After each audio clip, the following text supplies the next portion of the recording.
నమస్తే, welcome to Leo. మనతో ఉన్నారు సీనియర్ జర్నలిస్ట్ హేమచంద్ర గారు. సార్ నమస్తే. నమస్తే అండి. సార్, రాజా సాబ్ నిజంగా ఒక డిఫరెంట్ జోనర్లో ఇప్పటిదాకా ఎప్పుడు కూడా ప్రభాస్కి ఇలాంటి జోనర్ అనేది ఎంచుకుంటారని కూడా అనుకోలేదు. అయితే ఇంత పీక్ టైంలో ఏదైతే ఒక పక్క సలార్ కావచ్చు, బాహుబలి కావచ్చు, కల్కి కావచ్చు, ఇలాంటి పెద్ద పెద్ద సినిమాలు తీసినటువంటి ఒక ప్రభాస్, అదిగా ఇప్పుడు ఉన్నటువంటి కెరీర్ ఏదైతుందో కల్కి ఉంది, కల్కి 2 ఉంది, సలార్ 2 ఉంది, ఇలాంటి స్పిరిట్ ఉంది. ఇలాంటి టైంలో ఈ మూవీ ఎలా ఉంటుంది ఏంటి అని చెప్పేసి అయితే అనుకున్నారు. కానీ ఏదైతే టీజర్ అంటూనే ట్రైలర్ చూపించేశారు. వాస్తవానికి టీజర్ అంటే నిమిషం లేకపోతే నిమిషంన్నర ఉండాల్సింది కాస్త 2.5 నిమిషాల ఈ యొక్క టీజర్ని ఎలా చూడాలి, మీకు ఎలా అనిపించింది? వాళ్ళైతే ట్రైలర్ తరహాలోనే చేశారండి. ఎందుకంటే మొత్తం సినిమా డిసెంబర్ 5న కాబట్టి కొంత ఎక్కువ చూపుదాం అనుకున్నారు, లేదా బిజినెస్ లెక్కలు మారుతాయి అనుకున్నారు, తెలియదు. కానీ ఈ మధ్యన టీజర్లతోనే చాలామంది బిజినెస్ చేసుకుంటున్నారు. అటు ఓటీటీ బిజినెస్ కానీ, థియేటర్ల బిజినెస్ కానీ టీజర్ ద్వారానే జరుగుతుంది. కాబట్టి ఆ టీజర్ ద్వారా మంచి మార్కులు కొట్టాలనుకున్నారు. వాళ్ళ టార్గెట్ అయితే రీచ్ అయ్యారు అనుకుంటున్నాను. ఎందుకంటే దీంట్లో భారీ ప్యాడింగ్ అయితే ఉంది. సంజయ్ దత్ మరి తాత అనుకోవాలి, ఈయన మన వారసుడు అనుకోవాల్సి వస్తుంది. కానీ సంజయ్ దత్ పాత్రతోనే చెప్పించాడు, ఈ ఇల్లు నా దేహము, ఈ ఆస్తి నా ప్రాణము, దీన్ని నేనే అనుభవించాలి అంటే ఒక డైలాగ్ ఉంది స్టార్టింగ్లో. అంటే నేనే అన్నాడు కానీ నా వారసులు అనుభవించాలి అంటారు అక్కడ. మళ్ళీ నేనే అనుభవించాలంటే నేను చచ్చిపోయినా కానీ నేను ఆత్మరూపంలో అనుభవిస్తాననే ఉద్దేశమో మరి ధనకాంక్ష ఎక్కువ తెలియదు. కానీ ఒక డిఫరెంట్ పాత్ర సంజయ్ దత్ గారు పోషించారు. సాధారణంగా దెయ్యాల కథలన్నీ ఒక బంగ్లాలో జరుగుతూ ఉంటాయి. అట్లాగే ఈ కథను కూడా బంగ్లాలోకి తీసుకెళ్ళాడు. సాధారణంగా మారుతి గారి సినిమాలు అన్నీ కూడా దెయ్యాల కథలకు బంగ్లా తప్పితే ఇంకోటి మార్గం ఉండవు కూడా. దెయ్యాలు ఉండే ప్లేస్ కావాలి కాబట్టి ఆ బంగ్లాలను ఎంచుకుంటూ ఉంటారు. అక్కడ మాత్రం భిన్నంగా వెళ్లకుండా ఒక బంగ్లాలోకి వెళ్ళారు వీళ్ళు. అయితే గతంలో మనం చూసుకుంటే మారుతి గారి డైరెక్షన్లో ప్రేమ కథ చిత్రం, అది కూడా ఒక ఊరికి చాలా దూరంలో ఉన్నట్టు ఒక ఫామ్ హౌస్లో జరిగినటువంటి సందర్భం. అక్కడ కూడా ఒక అమ్మాయిని రేప్ చేసిన తర్వాత జరిగేటువంటి ఒక సంఘటన తన ఆత్మ తిరుగుతుంది అన్నట్టు చూపించేటువంటి ప్రయత్నాలు చూసాము.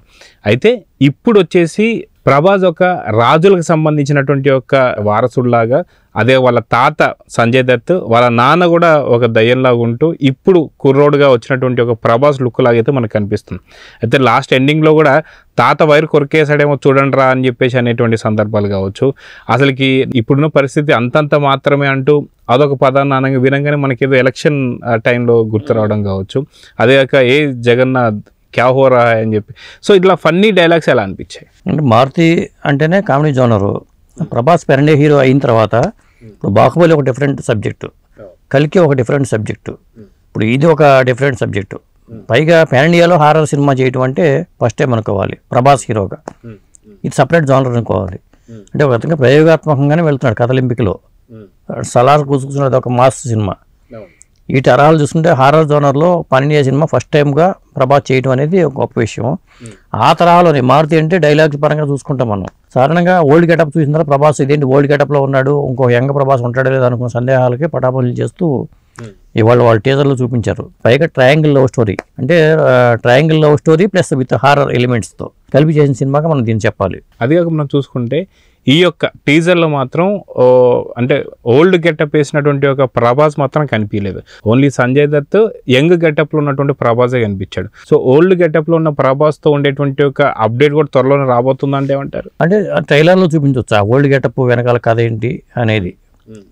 ఇక్కడ సంజయ్ దత్ పాత్ర అంటే దీంట్లో విలన్ ఎవరు అనేది ఒక పాయింట్. విలన్ తాతే విలన్ అవుతాడా?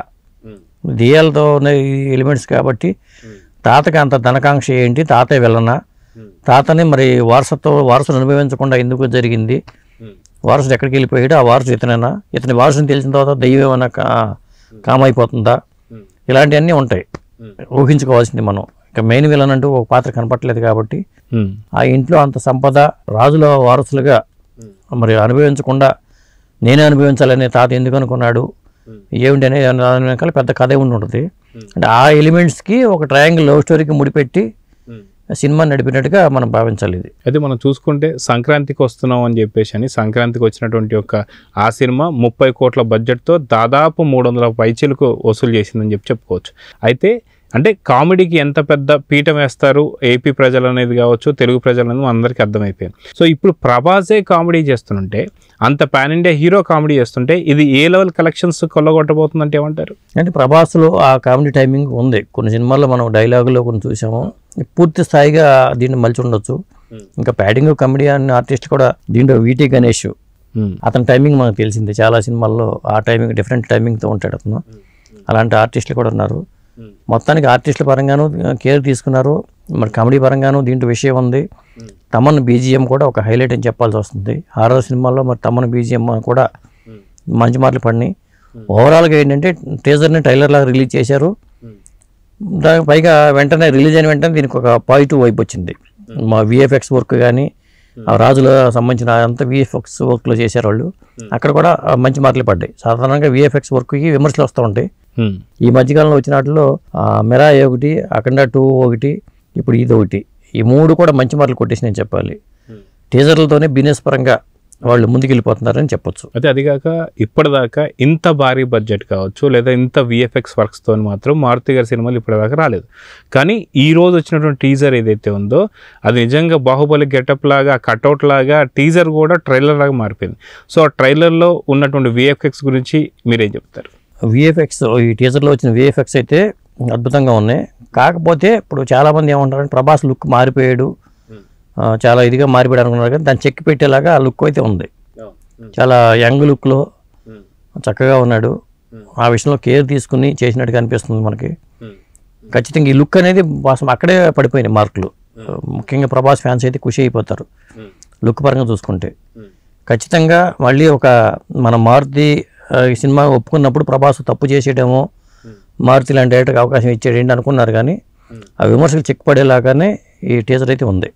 సో డిసెంబర్ 5వ తారీఖున రిలీజ్ కాబోతున్నట్టు ఈ సినిమా అంటే దాదాపు ఒక 5 నెలలు ఇంకా ముందుండగానే ఈ యొక్క టీజర్ వచ్చింది. సో టీజర్తో ఎలా ఉండబోతున్నాయి బిజినెస్ అని చెప్పేసి అంటే ఏం చెప్తారు? ఖచ్చితంగా లెక్కలు మారుతాయండి. ముఖ్యంగా ఓటీటీ రైట్స్ విషయంలోనే మంచి రేటు పలికే అవకాశం ఉంది. ఓటీటీ పరంగా చూసుకుంటే ఇక థియేటర్ బిజినెస్ కూడా ఒక పాజిటివ్ అవుతుంది. ఇక ప్రమోషన్ విషయంలో పెద్ద కష్టపడక్కర్లా వీళ్ళు. ఎందుకంటే ఈ మధ్యకు వచ్చిన ఈ సినిమాలు అన్నీ కూడా టీజర్లతోనే మార్కులు కొట్టేస్తున్నారు. కాబట్టి టీజర్ అనేది ఒక బిజినెస్కి ఒక అడ్డాగా ఉపయోగపడుతుంది అనేది మొన్న రీసెంట్గా పరిణామాలతో మాకు తెలుస్తుంది. ఇక అందరూ ఇదే బాణీలో వెళ్ళే అవకాశాలు ఉంటాయి. ఏదో టీజర్ని ఊరికే చూపించి చిన్న ఇదిగా గ్లిమ్స్లా కాకుండా టీజర్తో కొద్ది మార్కులు కొట్టేసుకుంటే బిజినెస్ లెక్కలు మారుతాయి అనేది అర్థమైంది. కాబట్టి అందరూ కూడా అదే ప్యాటర్న్లో వెళ్ళే అవకాశాలు ఉన్నాయి. సో చూద్దాం సార్. ఖచ్చితంగా రాజాసాబ్ టీజర్తోనే ట్రైలర్ చూపించేశారు. మొత్తం ట్రైలర్లో సినిమానే చూపించేస్తారా? ఎలా ఉండబోతుంది నెక్స్ట్ అప్డేట్ అనేది చూద్దాం మరి. నమస్తే. నమస్తే అండి.